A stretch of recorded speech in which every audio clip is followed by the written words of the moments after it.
voulais vous montrer mon nouveau coton watté. Follow plantes. Voilà. Donc aujourd'hui, on va parler de maladies de plantes. Ça arrive que nos petits bébés pognent des petites maladies, des petits insectes qui viennent se loger. Puis, ben, on aimerait ça savoir comment s'en débarrasser. Les cochenilles. Les maudites cochenilles. J'ai eu une infestation. OK? Une infestation. C'est ça l'affaire avec les cochenilles. C'est que t'en as pas juste une, là. Ça se multiplie. Puis, ça ressemble à ça. Pas très joli, là. Puis en plus, bon, ceux-là, c'est des blanches, là. C'est ça que moi j'ai eu sur mes plantes. C'est un des parasites les plus fréquents sur nos plantes d'intérieur.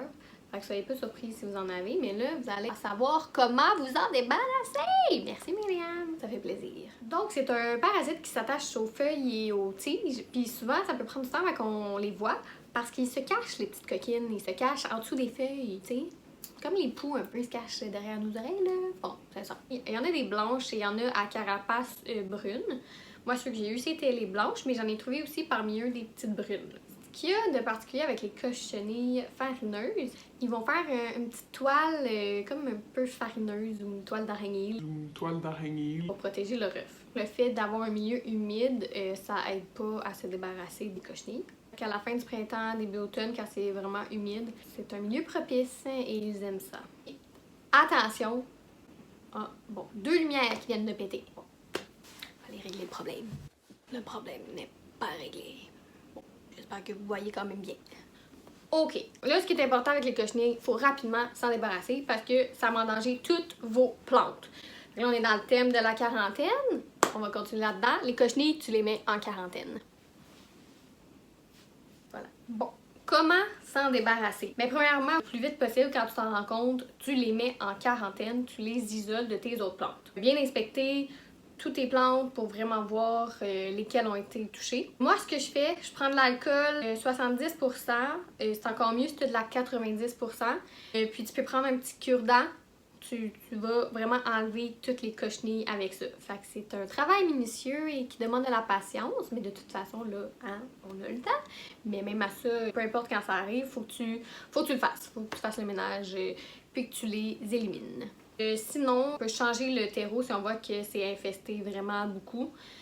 Sinon, avec de l'eau savonneuse et un chiffon, mais encore là, il y a certaines plantes que c'est difficile d'accès, fait que moi, je préfère y aller avec un petit cure-dent et de l'alcool. Même nos plantes, là, moi, je push-push. Je push-push, oui. Comme elle, la petite maudite, là, on en avait vraiment beaucoup. Enlever les cochenilles avec mon cure-dent imbibé d'alcool.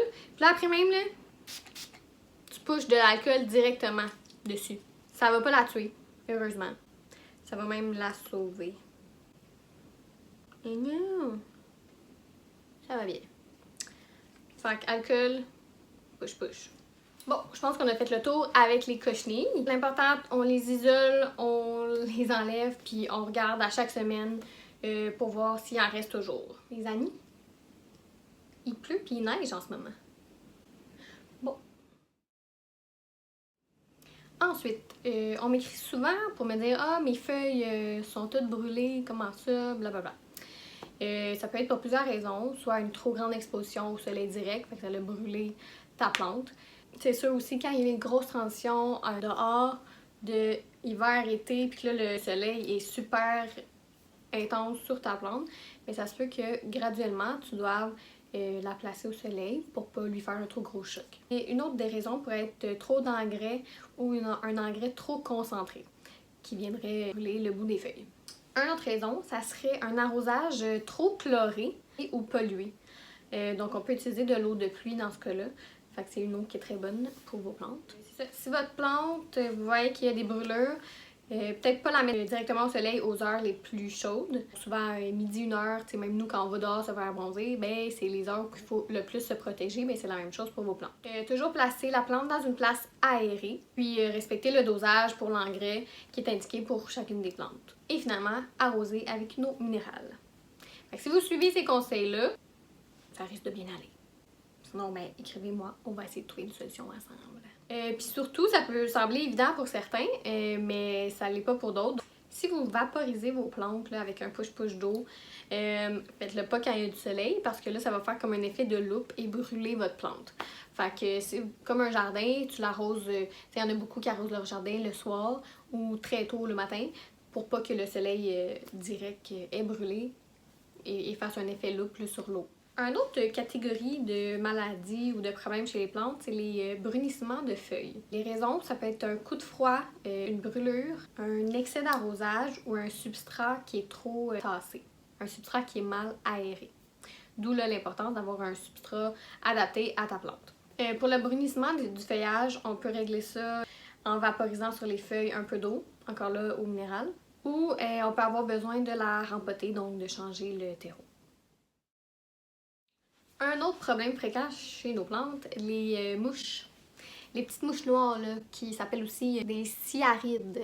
Donc cette petite bébite-là, c'est aussi appelé des mouches de terreau. Ça a une espérance de vie vraiment courte, c'est 1 semaine. Mais en 1 semaine, justement parce que leur vie est très courte, ils ont le temps de se reproduire en masse. En quelques heures, ils peuvent faire de 50 à 300 bébés. Je sais pas si tu vois ce que ça veut dire, là, 300 bébés. C'est beaucoup. Beaucoup, beaucoup, beaucoup.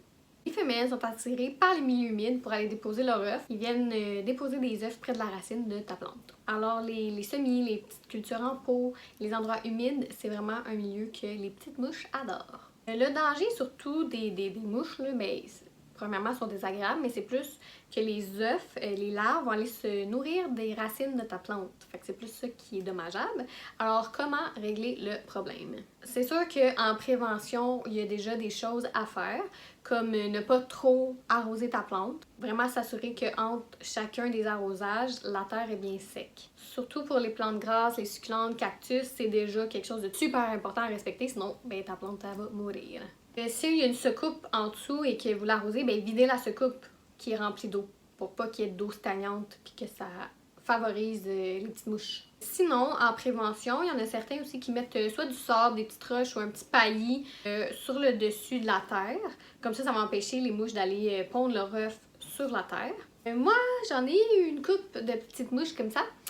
J'avais essayé avec du vinaigre balsamique, avec peu importe quelque chose de sucré, ça peut être miel, du vinaigre balsamique, quelque chose de sucré, que là tu mets un petit saran wrap, tu fais des petits trous minuscules, puis là la mouche va aller se noyer là-dedans. Bon, c'est plate pour elle, mais bon, nous c'est moins fatigant. Pour une autre sorte de mouche, il y a de l'eau savonneuse qui peut régler le problème. Là, ils viennent se noyer, t'as même pas besoin de mettre de saran wrap. Mais ça, c'est pour un différent type de mouche. Mais si vous voyez que le miel ou la substance sucrée ne règle pas le problème, essayez l'eau savonneuse. Les traitements pour les mouches de terreau. Si votre plante est déjà infestée, première chose à faire, on pourrait changer le terreau. Ça réglerait déjà le problème parce que, bon, comme j'ai dit plus tôt, ils font des petits bébés rapidement. Puis là, c'est sûr qu'il y a des œufs dans ton terreau. Sinon, on arrête d'arroser pendant un bon 3 semaines. Comme ça, les mouches, ils n'ont pas de milieu favorable où se reproduire, c'est pas humide. Puis là, après, ils sont supposés de toutes mourir en 1 semaine. Fait que on laisse vraiment, on attend que le terreau soit complètement sèche. Bon, celle-là, c'est mon contact qui me parlait de ce problème-là que je ne connaissais pas. C'est les pucerons tétraniques. Donc, je mets une belle petite image. Donc, ça ressemble à des minuscules araignées. C'est comme un type d'acarien qui se multiplie très rapidement. Surtout l'hiver, quand l'atmosphère est comme sèche et chaude. Et ça va aller comme sucer la sève de ta plante. Alors, la feuille peut jaunir et tomber. Observez vos plantes, ça, je le dis tout le temps, là. Observez, observez, observez. Ça va vous aider à savoir le meilleur traitement à appliquer puis les possibilités de maladie. Comment on peut s'en débarrasser? On peut mettre la plante qui est infestée dans le bain puis venir faire un jet puissant d'eau en dessous des feuilles partout. C'est sûr que c'est risqué si la plante est fragile, mais c'est un des moyens pour se débarrasser des pucerons tétraniques. Sinon, il y a aussi des savons insecticides qui existent qui pourraient faire le travail. Il faudrait vaporiser aux 2-3 jours. Les instructions habituellement sont marquées là, derrière la bouteille jusqu'à ce que le problème soit résolu. Et l'affaire, c'est qu'il y en a qui sont vraiment invisibles. Fait que c'est difficile de les voir. Mais si vous voyez des changements chez votre plante, qui pourraient être ça, appelez une pépinière, peut-être prenez des photos. Vous pouvez m'écrire aussi. Alors, on peut tailler les branches qui sont malades, qui sont mortes, comme ça, c'était un avocatier là, que j'ai fait le test. Il y a eu de la misère, j'essaie de le laisser en vie, là. Mais quand les feuilles étaient sèches, ils brunissaient, j'y coupais, parce que sinon ça manque beaucoup d'énergie à ta plante pour essayer d'aller comme guérir cette feuille qui est déjà morte. Fait que là, à la place l'énergie de la plante, on va aller dans les bonnes feuilles. D'après ce que j'ai lu, il semblerait que c'est bien difficile de s'en débarrasser. Alors, bonne chance. Comme j'ai dit, il aime les milieux secs, donc ça va être de vaporiser de l'eau pour que ça rende le milieu plus humide et qu'il s'en aille.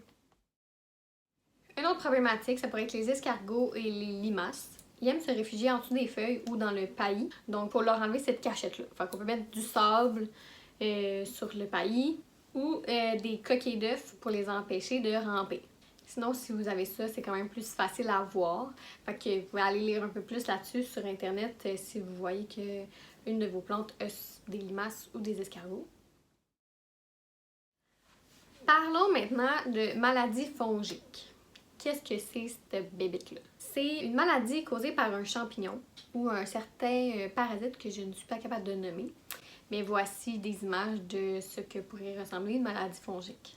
Votre première idée pourrait être de je jette ma plante, mais c'est toujours important d'essayer de la traiter avant. Il y a des vaporisateurs écologiques qui se font pour les maladies fongiques. Si vous avez ce problème-là, je peux vous donner une petite recette juste ici. Dans les maladies fongiques, il peut y avoir des taches noires là, sur les roses, par exemple, si vous avez des roses à la maison. Donc, si vous avez des petits rosiers, on peut les mettre au soleil direct, mettre du paillis, bien aéré. Puis éviter d'arroser sur le dessus, mais plus à la base, puis arroser en fin de journée. Ça fait le tour pour les maladies vite auxquelles j'ai pensé. C'est sûr qu'il y en a d'autres. Donc, ça va me permettre de faire d'autres petites vidéos. C'est ça. Si vous avez des questions, j'ai tout le temps la version blog sur mon site web, lemimipo.com, en écrit. Donc, si vous avez besoin de revoir rapidement les étapes pour pas réécouter toute la vidéo, vous pouvez aller sur mon blog. Ça résume quoi faire selon les maladies. Donc, essayez ça. Observez vos petits bébés. Puis, je vous souhaite bonne chance. C'est autant merveilleux que des fois, ça nous fait réfléchir. Qu'est-ce qu'elle dit là? Bon. Donc, je vous mets toujours mes sources à la fin si vous voulez aller lire vous-même les blogs. Mais moi, ici, je vous résume ce que j'ai lu. Encore une fois, je ne suis pas une experte. Donc, je vous conseille toujours d'appeler la pépinière où vous avez acheté votre plante avant. Parce que peut-être que vous n'êtes pas la seule qui a acheté cette plante-là qui avait une maladie déjà. Ou peut-être qu'elle s'est développée par après puis qu'ils vont pouvoir vous donner des conseils. Donc voilà, j'espère que vous avez apprécié ce petit vidéo. Vous pouvez me donner un petit thumbs up, puis vos commentaires. Voilà, bonne journée. Puis n'oubliez pas, cochenille, confinement, d'accord? Je pense que je regarde pas à bonne place depuis le début du vidéo. C'est pas grave ça. Vous comprenez.